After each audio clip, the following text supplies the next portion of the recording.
வணக்கம் நண்பர்களே. ஐயப்பனின் வரலாறு. அரக்கன் மகிஷாசுரனை தேவி அழித்த பிறகு அவனது தங்கை மகிஷி பிரம்மாவை குறித்து கடும் தரம் செய்து ஒரு விசித்திரமான வரத்தை பெற்றாள்.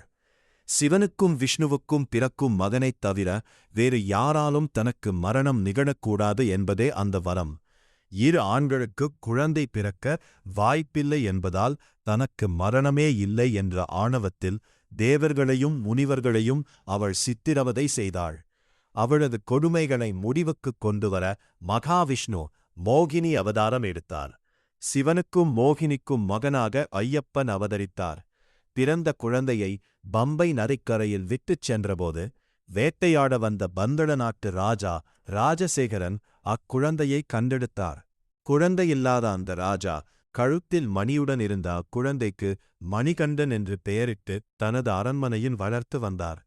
குழந்தையில்லாத அந்த ராஜா கழுத்தில் மணியுடன் இருந்த அக்குழந்தைக்கு மணிகண்டன் என்று பெயரிட்டு தனது அரண்மனையில் வளர்த்து வந்தார். மணிகண்டன் குருகுலத்தில் பயின்று சகல கலைகளிலும் போர்க்கலைகளிலும் சிறந்து விளங்கினார்.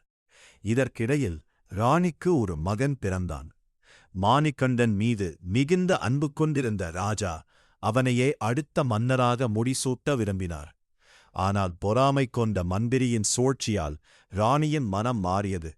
தன் மகனே அரசனாக வேண்டும் என்று எண்ணிய ராணி மந்திரியின் ஆலோசனைப்படி தீராத வயிற்று வலி இருப்பது போல நடித்தாள். அலச வைத்தியராக வந்த மந்திரியின் ஆள் புலிப்பால் கொண்டு வந்தால் மட்டுமே ராணியின் உயிர் பிழைக்கும் என்று கூறினான்.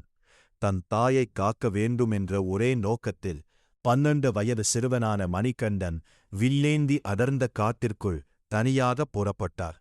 காட்டில் மணிகண்டன் சென்றபோது அங்கு அட்டகாசம் செய்த அரக்கி மகிஷியைச் சந்தித்தார். அவருக்கும் மகிஷிக்கும் இடையே கடும் போர் நடந்தது. இறுதியில் மகிஷியை மணிகண்டன் வதம் செய்தார். மகிஷியின் உடலிலிருந்து வெளிப்பட்ட ஒரு தேவதை மணிகண்டனை திருமணம் செய்ய கோரினாள். ஆனால் தான் ஒரு நித்திய பிரம்மச்சாரி என்று கூறிய மணிகண்டன் அவளை மாளிகை புறத்தம்மனாக அங்கே அமரச் செய்தார். பிறகு தேவர்களின் வேண்டுகோளுக்கிணங்க இந்திரன் புலி உருவமெடுக்க மணிகண்டன் அந்த புலியின் மீது ஏறி அமர்ந்து பந்தள நாட்டிற்குத் திரும்பினார். புலிக்கூட்டத்துடன் மணிகண்டன் வருவதைக் கண்ட ராணியும் மந்திரியும் நடுங்கினர். மணிகண்டன் ஒரு தெய்வீக அவதாரம் என்பதை உணர்ந்து மன்னிப்பு கேட்டனர். தான் வந்த நோக்கம் நிறைவேறியதால் தன் ஒரு கடவுளின் அம்சம் என்பதை உணர்த்திய மணிகண்டன் சப்பரிமலையில் தவம் செய்ய முடிவெடுத்தார். ராஜா அவருக்காக ஒரு கோவில் கட்ட விரும்பிய போது மணிகண்டன் ஒரு அம்பை எய்தார். அந்த அம்பு விழுந்த இடமே சப்பரிமலை. அங்கு 18 தத்துவங்களைக் குறிக்கும் 18 படிகளுடன் கோவில் அமைக்கப்பட்டது. மணிகண்டன் சபரிமலைக்குச் சென்று யோக நிலையில் அமர்ந்து ஐயப்பனாக மக்களுக்கு அருள் பாலிக்கத் தொடங்கினார். இன்றும் கோடிக்கணக்கான பக்தர்கள் 49 நாட்கள் விரதமிருந்து இருமுடிகட்டி மலை ஏறி சுவாமியே சரணம் ஐயப்பா